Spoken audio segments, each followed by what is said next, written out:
guys. Oh, you got so many good things in those cabinets. I know. Oh, I know. Well, my name's Julie, and I am from PixarPost.com. So my husband and I run like the coolest Pixar blog on the internet. Love it. Coolest. That's so Yes, we are fun. the coolest. But thank you guys so much for chatting with me today. Thank you for Of having course. us. We're so excited. Yes. Okay. So my husband and my 10-year-old son and we watched the whole series 2 days ago, and we have been singing Mermaid Unicorn like nonstop. It is like stuck in our heads. So I can't even imagine like when you guys were recording, if that was like that jingle is like, it's like burned in my head. Yeah. My son like woke up to go to school this morning. He's like, Mermaid. Yes. But you guys are both seasoned like Pixar voice actors. How did it feel? I mean, I think so. I mean, that's a How did it thrill. feel? Okay. I am. Thanks. Yes. When Pixar came to you and approached you for this dream production project. I want to know. Yeah. How? I mean, I really, Pete Docter called me, and I really did think, I was like, is this How does that? Did an he just actual say, dream? Hi, it's Pete calling. Yeah, Oh because my and gosh. I've known him over the years That's amazing. here and there for other things, and so it was like, oh, Pete Docter's call. Oh, okay. And then he was like, so we're doing a little series based on your character from Inside Out. And I was like, You're like, what? And I mean, I really thought it was a dream. Like, you know, I really thought this cannot, there's just no way. Because I also play a lot of character roles, and I always have, you know, and I love them. They're my favorite. They're always like such funny roles, and I love them. But they're not usually the spin-offs. They're not usually the ones that are like, we're going to take the crazy German lady that lives next door that comes in with her, you know, her goat, and like make that a series. And so I was very surprised that they were going in this direction, but then also the vulnerability of her being this has-been director at this movie studio, and it's so kind of inside show business in a wonderful way, where I was like, oh God, and I'm also in my 60s, so I'm like the has-been, you know, like working with a lot of younger, I don't feel like a has-been, but there are moments I feel like a has-been where I'm with people and they're naming a bunch of new it people, and I go, I don't know any of those people. I'm gonna have to Google every person you're talking about.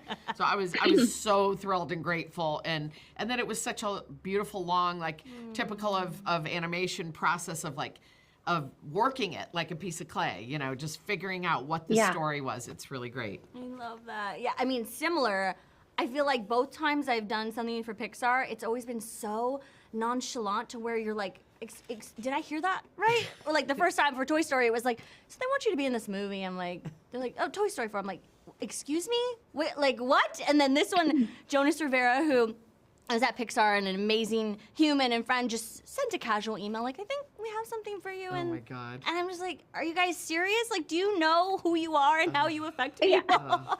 I will say this about animation people. I've worked with a lot of different people in studios and as a writer and as an actor, and I gotta say they're the best people on earth. They just have such they care about the product in a very deep emotional like way about the story and characters that we couldn't agree more. The We could rest of not agree showbiz more. does not. I'm not saying, I mean, there are wonderful people in the rest of showbiz. They help me pay my bills, believe me. I don't know if they're watching this, but they're wonderful. But like, for example, if the cachet of Inside Out was calling, but it was a live action thing and they were calling you for a part, it's much more of a big show of like, we got something for, you know, it's like a big showy thing. And animation is just like, everything is chill. Everything is like, we're going to figure it out. We have time.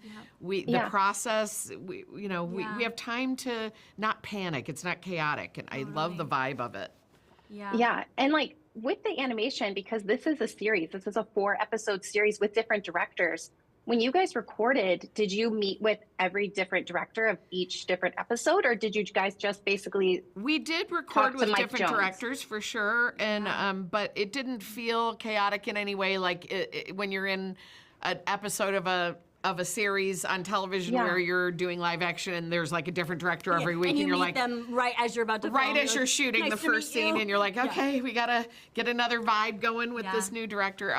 It was because they're all excuse me, because they're so thoughtful about what they want, and they really do just focus on the stuff of it. It's not about the time. Do we have enough time to shoot this? Do we have costumes, hair, sets, everything? It's just they can just really, because they're going to visualize it later, you know, a lot of times. So they have a rough idea, and then they want you to bring it in, and then they can draw what you say. I mean, to have them draw improvised lines is one of the most biggest thrills on earth, is to have amazing artists. If you improvise something and then you see it on there and it's completely visualized as a animated moment, I pass out when I see those. I think it's so cool. Well, one fun fact about the director, Val Lapointe, who directed most of the episodes, who we got to work with a lot, was on Toy Story 4 as well. So it was like a whole reunion. Like, I felt like I already knew her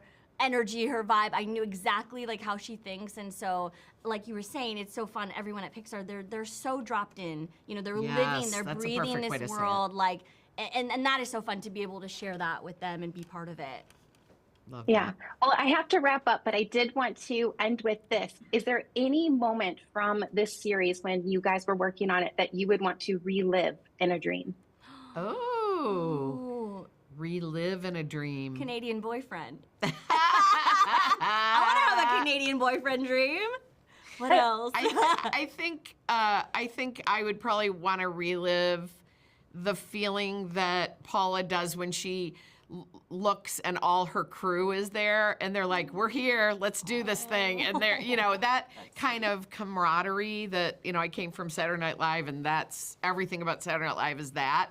And so I really love that in this show, of that feeling where she keeps getting downsized in these offices and her little box of stuff, and keeps being more and more low status. And then her crew is just there. They're just like, what do you need? What do you need, Paula? Yeah, it's really sweet.